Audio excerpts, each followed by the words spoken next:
Hi, everybody. Welcome back to English 247. And this is for our class for Thursday, the 4th, where we are putting some closure onto Frankenstein, beginning our next novel, which happens to be Persuasion. And I also wanted to talk a little bit more about the construction of a paper. As you know, your first paper isn't due for a little bit, but I want you to begin thinking about the idea of the first paper, especially now that we're putting some closure onto Frankenstein. We talked about some of the themes last class associated with Frankenstein.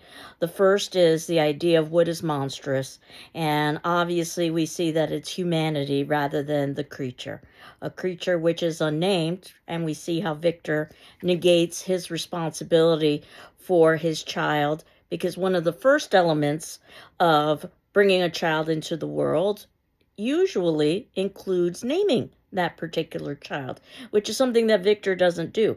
And of course, we know that Victor breaks all kinds of natural laws in order to create life from death. And then perhaps an even greater sin is abandoning his responsibility to this life, which leads to all kinds of questions about parenthood and the responsibility of a parent to a child, and the way that a child is influenced by its parent, yet must also be an independent unit. And ultimately, we see how the creature, while we can't justify the creature's actions, we can see at least some of the reasons why the creature responds in the way that it does, as it's continually rejected purely because of its physical appearance, which I think leads to a lot of contemporary themes in this particular novel. And I talked about this novel being also very famous from a Gothic perspective. And the Gothic started in the 1800s, and it basically resulted in some texts that have become part of popular culture, mostly because of film.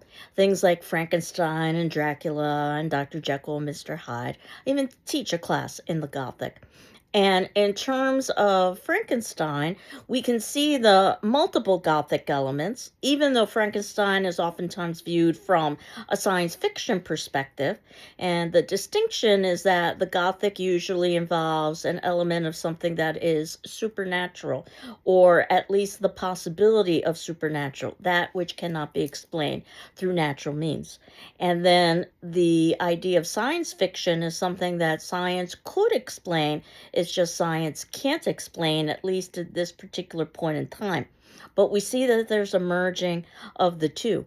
So I had suggested that references to things like Cornelius Agrippa or references to things like the Philosopher's Stone are reasons why we can think of it from the Gothic perspective. But the Gothic is probably best known for its use of atmosphere. And you've got things like decaying castles, secret passageways, mysteries that need to be solved, certain level of ambiguity, so that if you didn't want to necessarily accept a supernatural explanation, there could be another explanation at hand. And we had talked about the elements of the epistolary novel last class, so that ultimately we're never completely sure of the authenticity of the narrative because we get only one narrator, Walton, who is definitely compromised. And even if we were to ignore the fact that Walton is compromised, Victor too is compromised. And it's very easy to forget that the narrative is ultimately all of Walton's, in part because of the way that Hollywood has treated the narrative, but also in part because of the way that Walton, through his letters to his sister, communicates the narrative by using the I that Victor would be using, and Victor uses the I that the creature would be using, because ultimately Victor is telling us about the creature's perspective. So, that said, we can certainly view this text from a women in literature perspective, as obviously this class is about, because we've got Mary Shelley as a female author, and that in and of itself would be somewhat unusual for the time period. And she gives us a very male-centric text. And I'd argue that in part what she's doing is she's showing what happens when the female voice and female agency is excluded. It's some pretty terrible things. She also gives us lots of references to Mother Nature, nature oftentimes viewed as female. So, in that perspective, we could say that there is a central female character, and that would be nature itself. And occasionally, she gives us characters who don't necessarily fit into the stereotype of femalehood. And I suggested that Seifi is a very good example of this, where she decides to pursue her heart rather than to listen to her father.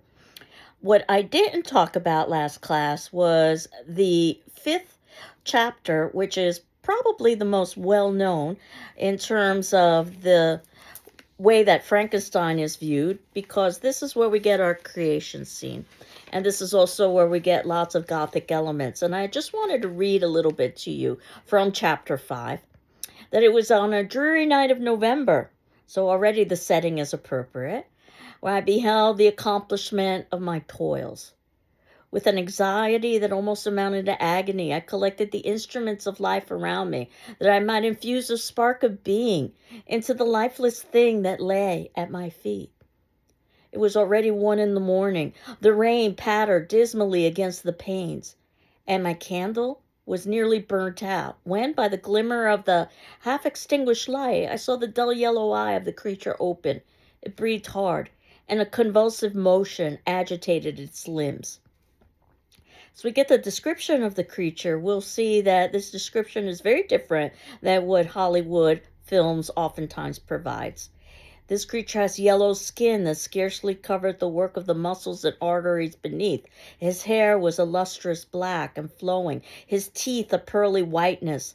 But these luxuriances only formed a more horrid contrast with his watery eyes, which seemed almost of the same color as the dun-white sockets in which they were set, his shriveled complexion, and straight black lips. And of course, we know that this creature that Mary Shelley offers us is a creature of intelligence and a creature of empathy in a way that we don't necessarily see in Hollywood narratives. In fact, the most famous, the 1930s Universal Studios narrative, tries to explain away the creature's behavior with an abnormal brain.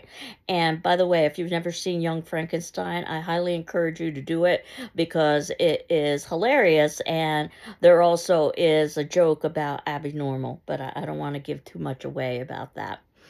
But obviously, we can see that from Mary Shelley's perspective, she waited until the 5th chapter to give us this, that it was less important than some of the major themes and issues that she was examining about the way humans treat each other and the way that humanity is oftentimes influenced by surface appearance.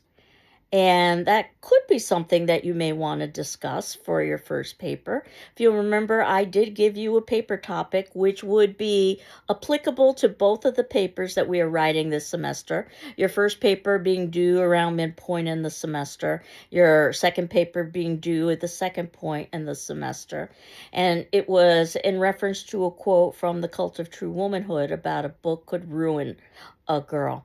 And I think we will see this more and more as the texts progress. For your first paper, thinking that you would address one of the texts from the early part of the semester. So that would be Frankenstein or Persuasion. You could perhaps talk about The Story of an Hour, but as a short story, it's quite different, as you've seen, than a novel. And your second paper would likely be addressing Jane Eyre or Incidents in the Life of a Slave Girl or The Awakening, since these are the latter texts in the semester.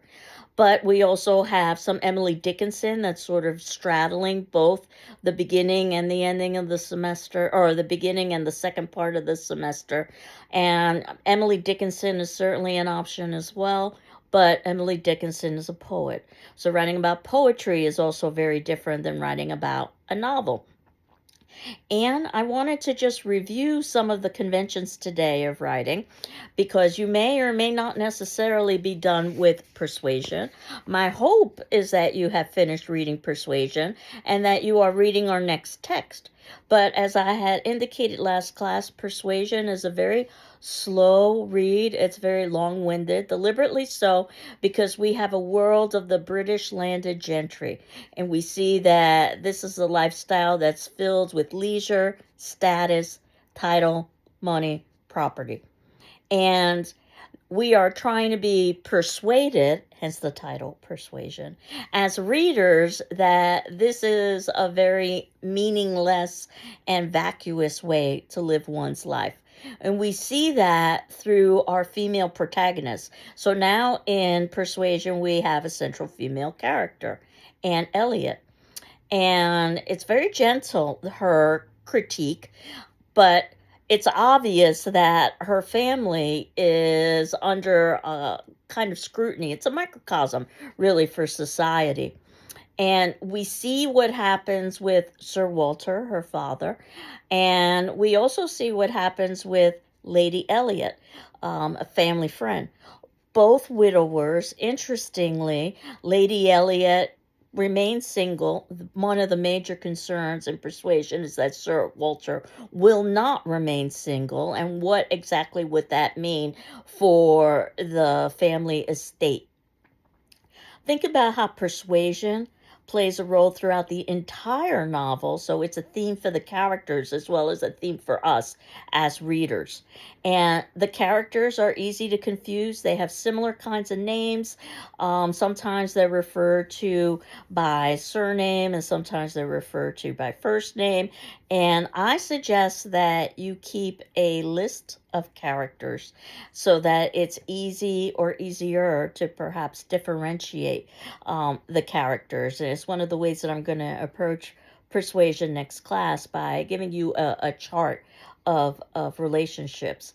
So these long classical sentences where you've got really very little action going on. The idea of taking a walk is a major episode in a way that we won't see with our next novel, which is Jane Eyre, the longest of the novels, but I think you'll find that it goes much more quickly because it is filled with lots of action and it is much more blunt in terms of its social critique.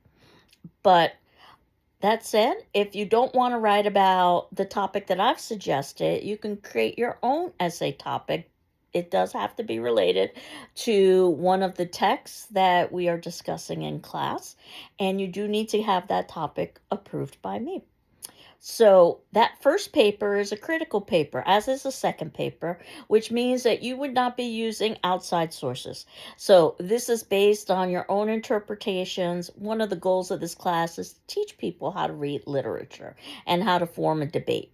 And again, the first paper will be based on the first set of readings. So either The Story of an Hour or Frankenstein or Persuasion. And Jane Eyre and Dickinson sort of straddle. Again, probably they're more appropriate for the second paper rather than for the first paper. That said, you certainly don't want to have two papers about the same text. So if you decide to write on, let's say, Jane Eyre for paper number 1, then you would not write on Jane Eyre for paper number 2. You'd write on one of the texts following that. And I see this first paper as an exercise on how to write a paper. So you can rewrite it for a higher grade and you can submit in drafts for feedback.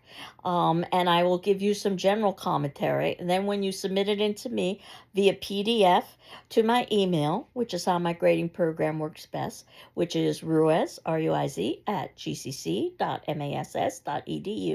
I will evaluate it for grammar, mechanics, and content, return it to you with a letter grade. If you're content with your letter grade, then you're done with the exercise.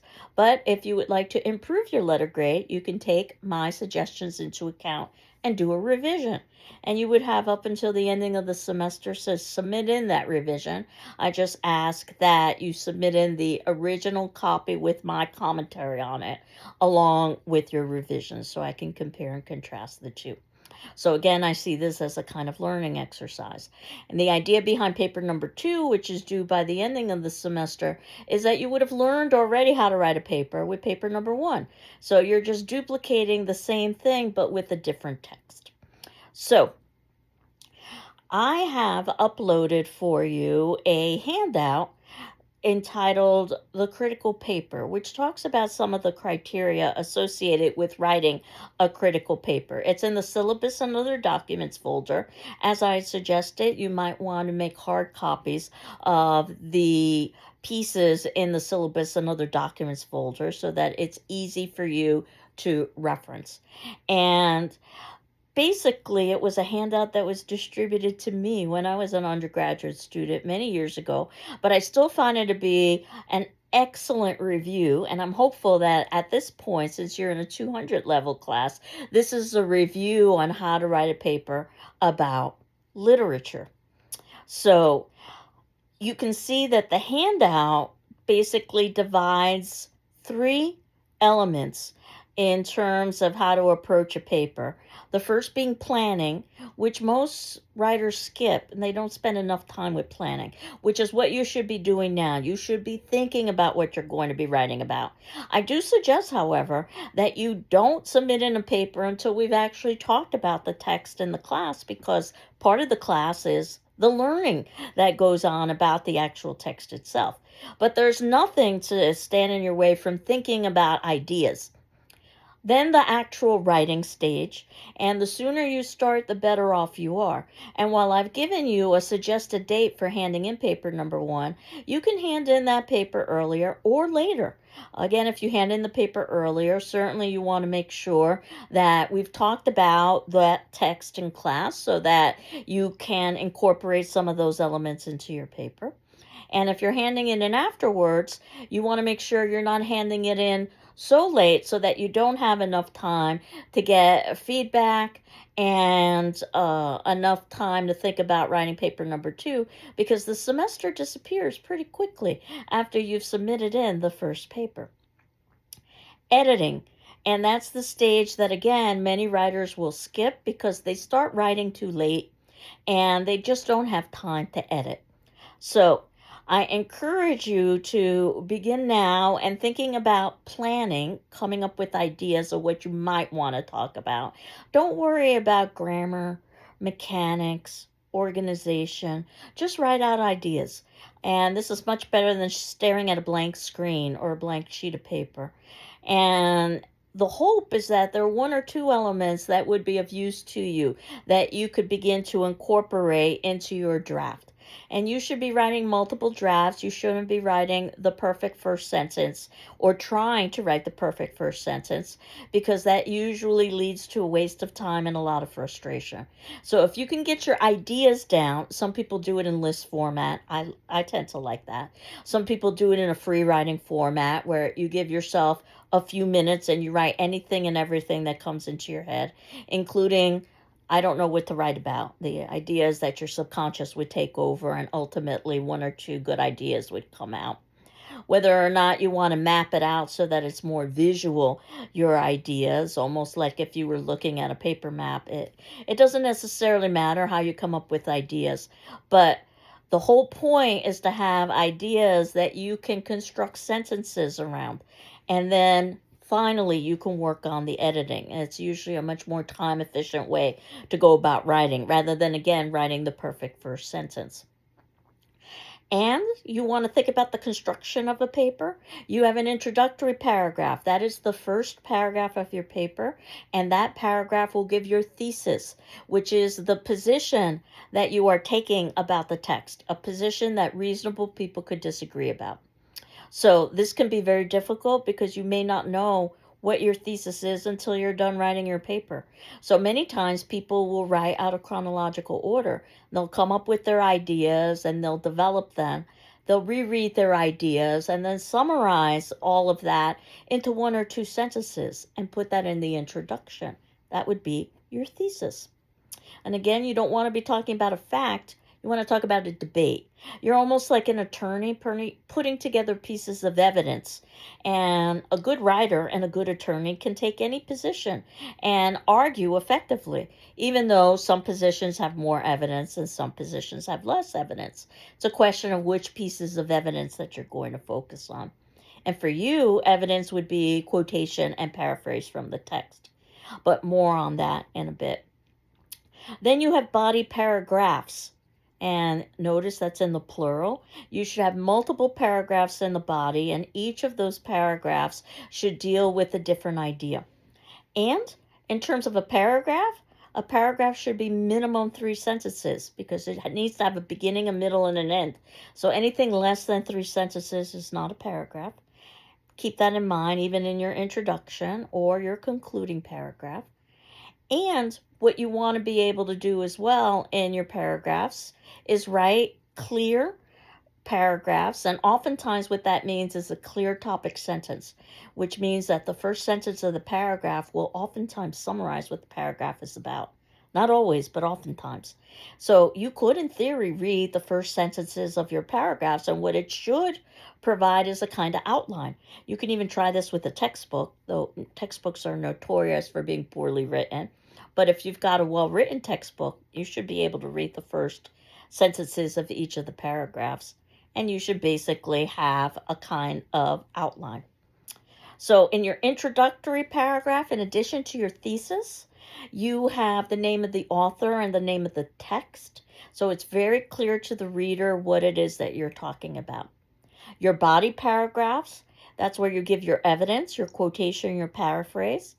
And your concluding paragraph is where you give closure. You're not adding any new arguments, but you're putting a sense of ending to things. And if you look at the handout, the critical paper, when it talks about the planning stage, it talks about the importance of analyzing, not summarizing. You're not writing what I call the junior high school book report. You're not proving that you know what happened in the story. You want to talk about why those things happened in the story. So assume the reader is familiar with the text. You don't need to retell the story. You can confine your comments on plot to subordinate clauses, emphasizing the main clause, the significance of that action. In other words, the bulk of your sentences should be devoted to interpretation, not to summary. And you need to have a strong and a specific thesis. So you can't say something like, in Hamlet, Shakespeare explores the complexities of experience. It's so broad, it applies to every author and every text. So you're really not saying anything at all. Or saying something like, for instance, Shakespeare employs much imagery in Hamlet. My first response is yes. So most authors employ imagery. It's the question of what imagery is employed and how and why it's important. Again, you want to support your points and your analysis with reference to the text, some direct quotation where appropriate, and you want to avoid extremes. So one extreme is where there's no quotation, and you can't do that. The other extreme is where there's too much quotation, that you don't have enough to say, so you're just plugging in quotation. So in order to give you length. And I've suggested a length of 4 to 5 pages, but that's merely a suggestion. Your paper should be as long or as short as it needs to be. And again, for your conclusion, your paragraph has to be as well developed as any of the other paragraphs. Perhaps you can save an impressive observation for the end, or hint at a related idea, or apply your thesis briefly to another work by the same author. Talking about how the text might be relevant to contemporary times is oftentimes a way that you can conclude. Then we get to the writing, and this is where the bulk of time should be spent. The first principle of writing is economy, and the second is simplicity. You want to say as much as possible in as few words as possible. So in theory, you should be able to read each sentence and ask yourself, can I restate this sentence in fewer words and not sacrifice meaning? And if so, 9 out of 10 times you should do so. Even though I know that's going to shorten the length of your paper. When teachers talk about paper length, they're not talking about the number of words. They're talking about the number of arguments, which is something that sometimes writers get confused about. So delete unnecessary words, delete repetition, delete wordiness where you're saying something in 6 words which you could say in 2 words. And again, that will shorten the length. The length comes from the number of arguments you have, not necessarily from unnecessary language. This does take a long time, by the way. You might have heard that you should use the active rather than the passive voice. If you don't know the difference, the active voice shows very clearly that the subject of the sentence is performing an action. The subject is the is the noun or the person, the place, the thing that's engaging in the action, as opposed to the passive voice where it seems that the action is occurring to the subject of the sentence. So, two very simple sentences, something like Lillian graded the papers, or the papers were graded by Lillian. Both of those are mechanically correct, but one is superior. The idea that Lillian graded the papers shows very clearly that the subject of the sentence, Lillian, was engaged in the action of grading, as opposed to the other sentence, the papers were graded by Lillian, as if the grading was happening to Lillian. But if that's too difficult to understand, think about what I had just suggested about being as concise as possible. Lillian graded the papers as 4 words. The papers were graded by Lillian 6 words. When in doubt, if you can reduce the number of words in a sentence and not sacrifice meaning, you should do so. So you want to vary your sentences. There should be some short sentences and some long sentences. You don't want to have too many short sentences, then it sounds choppy. Too many long sentences together, well, then it's dense. And you want to vary your sentence beginnings. You don't want multiple sentences in a row starting in the same way. And you want, in terms of writing, doing things like avoiding the use of I, because the assumption is that the entire paper is your perspective. So you don't have to say I think or I believe or I will argue. All of that is wordy anyway, and you could delete it. You want to avoid cliches, overused expressions. So expressions that no longer have any kind of originality to them. And you also want to avoid slang, which is usually language that's meant to exclude a larger group of people, though sometimes slang can become mainstream. So, if you think about the reasons why, imagine if English were not your first language. It would be much easier for you to misinterpret something like it's raining cats and dogs. What exactly do cats and dogs have to do with rain? Or saying that somebody is a cool person and understanding that's not related to temperature, even though that's what you had learned, that the word cool is related to temperature. It's related to personality. And I always give a story at this point to sort of illustrate the possibilities of misunderstanding. And unfortunately, it is a true story. And it occurred in several decades ago, was in all the newspapers, about a second language student who went to a party and he went to the wrong home. And when he knocked on the door and the owner opened, the owner was anxious because the owner had been burglarized previously.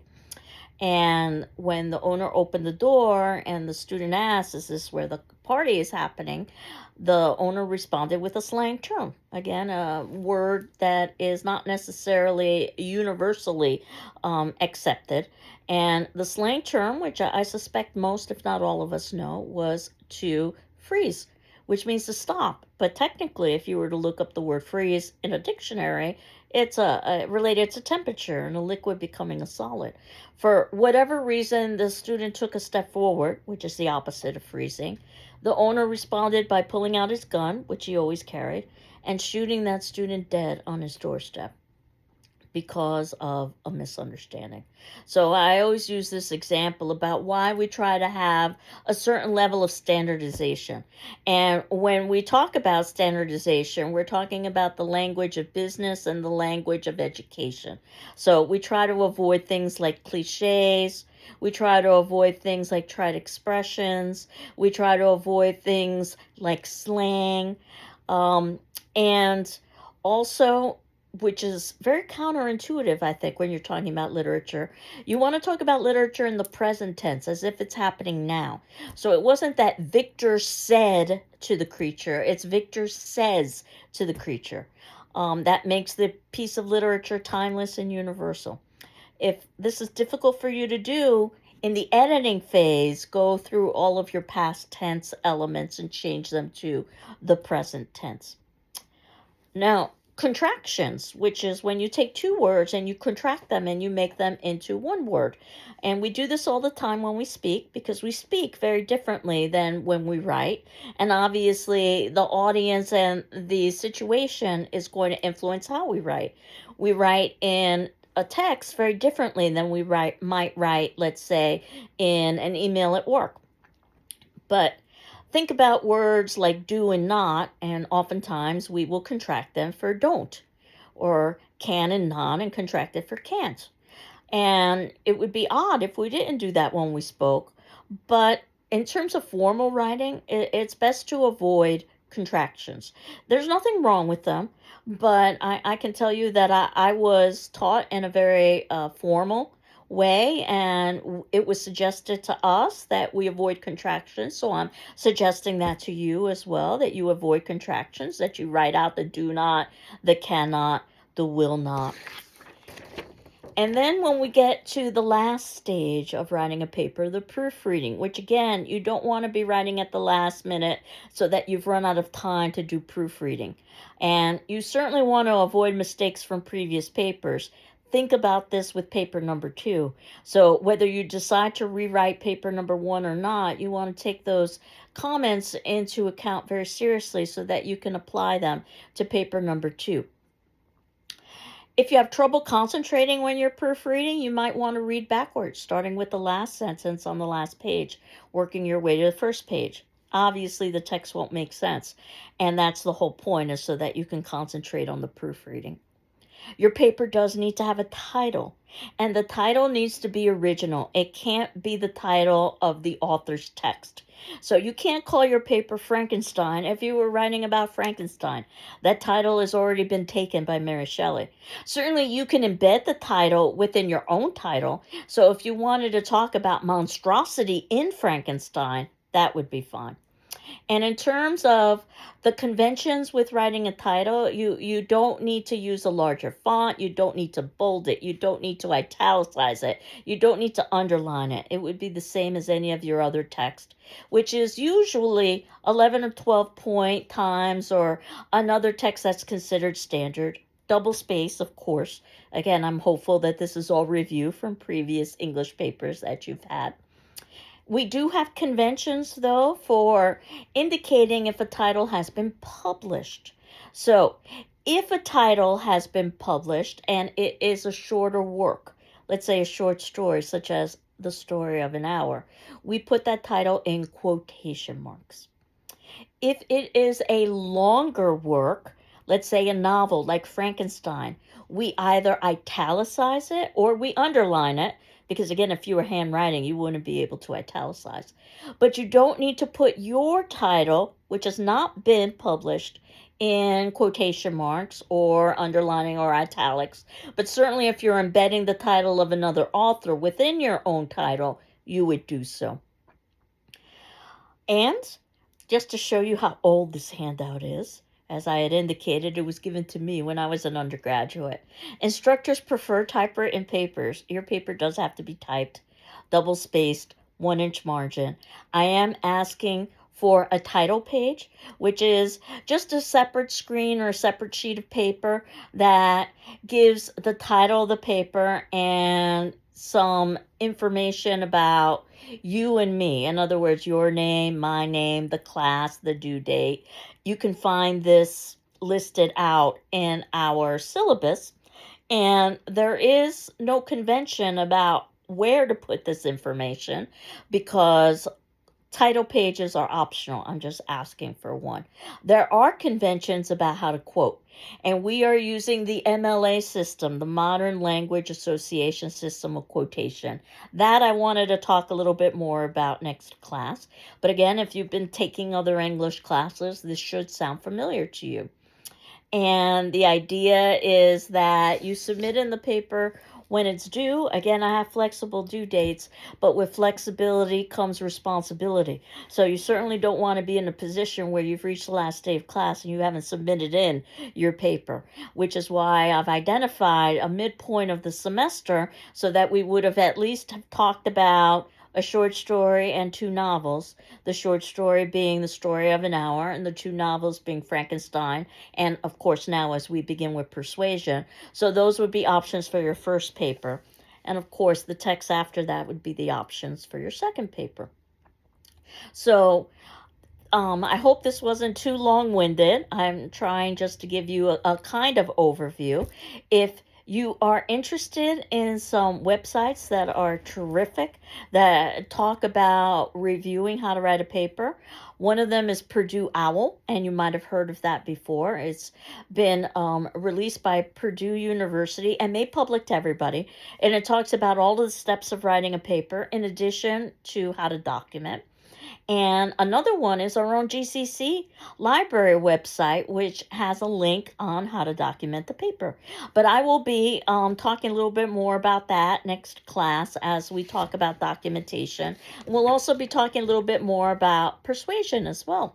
So what's left at this point is our attendance question, which would be due on Saturday the 6th. But certainly if you need additional time, please let me know, and I'll be happy to grant it to you. As you know, you're not necessarily required to respond to your peers, but you are required to read your peers' responses and my responses in turn. That'll give you an idea of what we would have talked about in class. And today's attendance question is about Frankenstein, now that we are putting some closure to Frankenstein. And I'm asking you to identify an important quote in Frankenstein, and more importantly, discuss why you think it's important. Again, it's a question that doesn't necessarily have a right or wrong answer. It's more about your reasoning and your thinking.